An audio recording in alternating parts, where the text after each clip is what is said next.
Welcome back to Live Now from Fox. I'm Stephanie Quinu. Time right now is 2:11 Eastern, 11:11 Pacific, and I wanted to share this live look with you out of Damascus, Syria. Earlier, we were seeing some fireworks as folks there continue to celebrate the toppling of the regime of President Assad. U.S. Secretary of State Antony Blinken said American officials have been in direct contact with the terrorist-designated rebel group that led the overthrow of Assad. Blinken, speaking at a news conference in Jordan, was the first U.S. official to publicly confirm contacts between the Biden administration and the group known as HTS, which led a coalition of armed opposition groups that drove Assad from power and into asylum in Russia last weekend, along with counterparts from 8 Arab nations and Turkey and senior officials from the European Union and United Nations. Blinken signed off on a set of principles meant to guide Syria's transition to a peaceful, non-sectarian and inclusive country. Now, Blinken wouldn't go into details of the direct contacts with HTS, but he did say that it was important for the U.S. to convey messages to the group about its conduct and how it intends to govern in a transition period.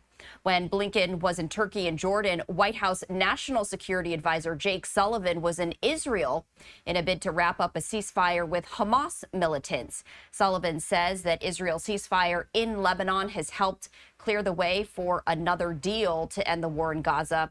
He also dismissed speculation that Israeli Prime Minister Benjamin Netanyahu was waiting for Trump to take office to finalize a deal.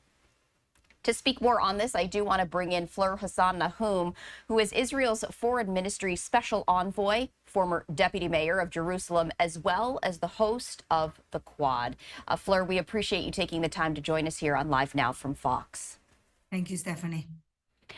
So I want to start with this, Fleur. The toppling of the Syrian regime truly has been a game changer for Israel, and the very latest in the fact that Israel has decimated Hezbollah, Syria, of course, bordering Lebanon. So I wanted to hear from you just in regards to what the next steps are for Israel to prevent Hezbollah from regaining strength. Well, there's so many moving pieces here, Stephanie. It's such a complicated situation in Syria because Syria is a huge country made up of so many different ethnic minorities, political groups, outside influences, that it's very difficult to make heads or tail of what's going on. But let's start from the beginning. Hezbollah was propping up the Assad government, which was a brutal regime that killed 500,000 of his own people, created a refugee situation with millions of Syrian refugees all over Europe, gassed his own people with chemical gas. This was a really bad guy. And he was being propped up by Hezbollah and by Russia. Now, what's happened? Israel countered a war that Hezbollah started against us on the 8th of October. They threw over 10,000 rockets to Israel. And after a year, we said enough is enough. We fought back. We basically killed their top leadership. We killed their middle management and got rid of 80% of its armament. So Hezbollah have been seriously weakened in Lebanon, which means they couldn't come to save or help Assad. So seeing this, these groups like HTS and many other groups seized on the moment that Russia was busy with its war in Ukraine, that Hezbollah had been decimated by Israel, and they've been doing what they've been trying to do for 15 years, which is topple the very brutal genocidal regime of Bashar al-Assad. They've done it. Now, what's next? And this is something we don't know. So you have this leader of HTS called al-Jolani, who originally is an ISIS guy. We're not talking about good guys here versus bad guys. All of these people have got blood on their hands and have all been involved in terrorist activities with pretty bad people. But al-Jolani is coming and saying, look, Syria is exhausted with war. Syria is exhausted with fighting each other. We need to now unite, and we need to create a government, whether this government is going to be centralized, whether it's going to be a provincial government or not, but this is what we have to start doing. But again, Stephanie, there's so many different actors in this group. You've got the Turks who are fighting and killing the Kurds. The Kurds are a very important part of the northern part of Syria. You have ISIS, who America is attacking because you can't be too careful and you don't want them to come and take over. And you have Israel, who has to protect its borders, because we can no longer have a situation like we did with Hamas for almost 20 years, where we let them build up armaments and build up strength in our southern border and then attack us, create a massacre and take hostages, kill babies, rape women. We're not going to allow that to happen. And so what Israel has been doing since the downfall of Assad is taking a buffer zone, which the UN was supposed to be protecting, but of course the UN are useless. We've taken the buffer zone and we've destroyed any of the tools that could fall into the wrong hands of the different Syrian groups so that they can't attack us. But let me tell you what my Syrian friends are telling me. Thank God Israel has started to decimate the chemical weapons factories because they could be used against the Syrian people. So we have destroyed chemical factories, we've destroyed long-range missile factories, we've destroyed a very old and decrepit Air Force, and we've destroyed the Navy. Again, we are only doing this defensively because if it falls into the wrong hands and we don't know what can happen so far, we could have another front to an already 7-front war that Israel is fighting. And you bring up a lot of important points, Fleur. One, that Syria is fragmented. It's not just one group. There are different factions with different agendas. There's this vacuum now, as you mentioned. It's unclear as to who will assume that power. And we've been hearing about ISIS, as you mentioned. We've also been hearing about al-Qaeda. Israel taking that proactive approach to destroy these stockpiles of weapons and chemicals that could be used against the Syrian people.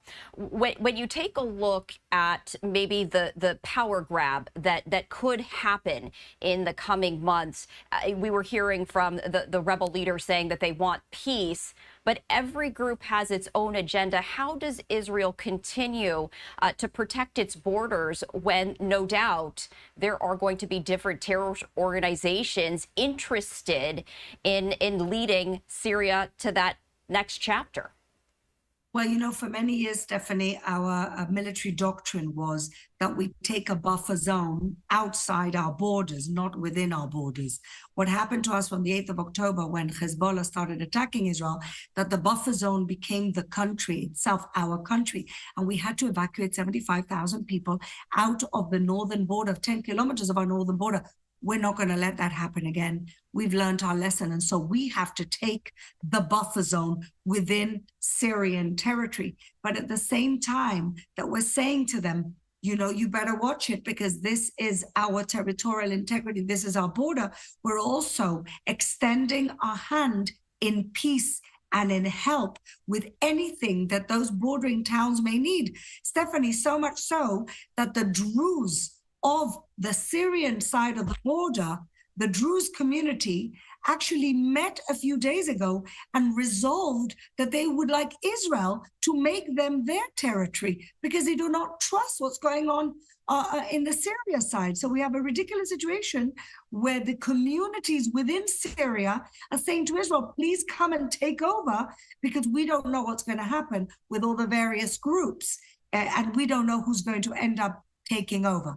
And so I think it's incumbent on the United States to take control here. Part of the reason why we have this mess in Syria was because the Obama doctrine was to leave the playing field. And once they left the playing field, who came in? Russia. And this is why the problems began in the first place, because Obama took an isolationist approach, set a red line saying that they would not stand for chemical warfare of Assad against his own people. And then Assad attacked his own people with chemical weapons. And America did not actually respect its own red line. And this vacuum created the terrible situation that we have in Syria. And so America has to come back in because eventually it affects the free world. These things spill onto the free world because Iran and the Islamic Republic of Iran, who were behind many of the rebel forces in in Syria, not the rebel forces, but the Assad regime. They were behind the Assad regime. They are still in the picture, and Iran is a threat to the United States and the entire free world as much as it's a threat to Syria today and to Israel. So, Fleur, from your standpoint, the toppling of the Assad regime and now this grab for power, from Israel's standpoint, is this more of an opportunity, or is this more of an obstacle when it comes to creating and establishing stability and peace in the Middle East? Well, I think it's a good question, and I think it's both. It's both a risk and it's an opportunity. It is an opportunity because if these people really, and we should take them by their word. I know there's a lot of people who don't agree with me and they say, look, these people are jihadists, but let's start taking them by their word that they don't want a war with Israel, because let's be honest, they've got enough problems within their own country. So let's take them by their word and say, okay, let's say these people do want to respect Israel's borders and territorial integrity. What now? How can we help? How can America? How can France? How can the UK? How can the civilized world help Syria become a country, a democracy, or perhaps a federation of states that actually respects the minorities, like the Kurds, like the Alawites, and like the different groups within the country? How can we turn this risky situation into an opportunity? That really is the question. I also wanted to ask you this before I let you go. National Security Advisor to the United States, Jake Sullivan, was in Israel to try and establish a ceasefire with Hamas. We've seen Hezbollah decimated, the Assad regime now ending. From your perspective, we've seen negotiations fail time and time again. Could this be the strongest opportunity for Hamas to take a look at the landscape and take a look at their precarious position and finally agree? Well, I think that Hamas didn't want a ceasefire for these last few months. Even Antony Blinken, the different times that he tried, he always blamed Hamas for the stalemate or for not wanting to cut a deal. I know a lot of people were critical of Israel, but ultimately it was Hamas that didn't want a deal. And Hamas only want a deal now, let's be honest, because they've been weakened and because they're on their knees and because their Islamic regime sponsors in Iran are also weakened and on their knees. And so now they want the deal. But the most important thing for us is to get all our hostages home. Not 10, not 20, not 30, but 100 hostages home. And that's what we need right now. We've wanted that all along. If Hamas would have given themselves up and if Hamas would have handed all the hostages, we would not have had to have a war at all in Gaza. But they refused to do it.